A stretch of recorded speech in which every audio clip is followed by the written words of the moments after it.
Hero ভাই, কত কত অনেক আগে থেকে আপনার দেখতেছি মন খারাপ করে বসে আছেন। আসলে কি হয়েছে ভাই আপনার? আসলে কি ভাই, খুব টেনশনে আছি ভাই। এই যে আমার প্রবাসী ভাইরা, তারা রেমিটে যোদ্ধা, জীবনের সাথে যুদ্ধ করে তারা বিদেশে বিভিন্ন কান্ট্রিতে তারা থাকে। আজকে তারা যদি অসুস্থ হয়, তাদের দেখার কোনো লোক থাকে না, একমাত্র আল্লাহ ছাড়া। কারণ তার যে ওষুধ খাবে, ওষুধ খাওয়াবে, এক গ্লাস পানি এনে দেবে, সেই মানুষটাও পাওয়া যায় না। তাহলে কেমন বিদেশ মানেই কষ্ট, জীবন মানেই যুদ্ধ।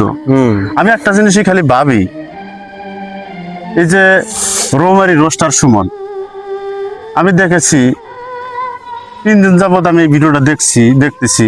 সেটা হলো ভাই, আপনার কাছে শেয়ার করি দুঃখের কথা, যেহেতু আপনি জানতে চাইছেন আমি কি জন্য মন নষ্ট করে আছি, মনটা কেন খারাপ। সুমন ভাইয়ের, রোস্টার সুমন ভাইয়ের হচ্ছে হলো শ্বাসকাশের সমস্যা, অর্থাৎ এমন অবস্থা, সে কিন্তু মেডিকেলে ভর্তি আছে।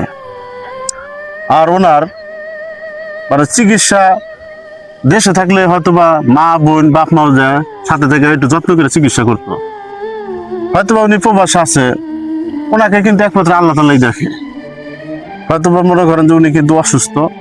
সেটা আমি একটা জিনিস ভাবি কি জানেন, যে এরকম হাজার হাজার, যেহেতু আমাদের বাংলাদেশের 1.5 কোটি প্রবাসী বিদেশ থাকে, আমি আসলে এই জিনিসটা ভাই মেনে নিতে পারতেছি না।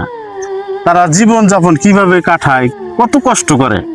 আর আমরা এই যে দেখেন বাড়িতে থাকি, 3 বেলা খাইতেছি, বউ বাচ্চা নিয়ে ঘুমাইতেছি সবাই একসাথে। আমার প্রবাসী ভাইরা কত কষ্ট করে বিদেশের মাটিতে বসবাস করে, এই জিনিসটা খালি আমি ভাবি।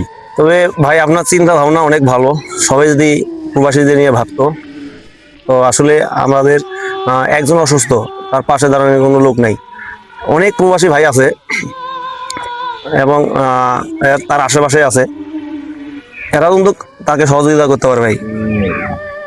আমার আর কি চিন্তা ভাবনা আসে। তো আমরা তো দোয়া ছাড়া আর কিছু করতে পারবো না, কারণ আমার প্রবাসী ভাইদের জন্য শুধুমাত্র আমরা দোয়াটাই করতে পারবো।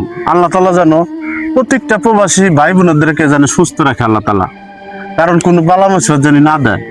তারা যদি সুস্থ থাকে, আমাদের বাংলাদেশ সুস্থ থাকবে। কারণ তারা হলো রেমিটেন্স যোদ্ধা, তারা বিদেশের মাটিতে কর্ম করতেছে দিকে কিন্তু আমাদের বাংলাদেশ ভালোভাবে চলতেছে। হয়তো বা আমরা এক মুঠ কিন্তু ভাত ঠিকঠাক মতো খাইতে পারতেছি। আমাদের এই যে 1.5 কোটি প্রবাসী ভাইরা যদি এই দেশে থাকতো, বাংলাদেশে, তাহলে কিন্তু আমাদের দুর্গতি ছাড়ার কোনো উপায় ছিল না। তো আল্লাহ একই ছিল মানুষকে বাঁচায়। তো আমাদের প্রবাসী ভাইয়েরা অনেক রেমিটেন্স যোদ্ধা কামের রেমিটেন্স ইনকাম করতেছে, আমরা সেই উপলক্ষে কিন্তু আমাদের দেশ শান্তিতে চলতেছে। আজকে যদি তাদেরকে আমরা দেখি যে অসুস্থ হয়ে যায়, হয়তোবা অশান্তিতে থাকে, আমাদের খুব কষ্ট লাগে। আল্লাহ জানি সুস্থ রাখে এই দেশ বিদেশের ভাইরা করে আমরা দোয়া করি। হ্যাঁ, তারা সুস্থ থাকে। যারা বিদেশে থাকে এখন দেখার মতো আর কেই নাই।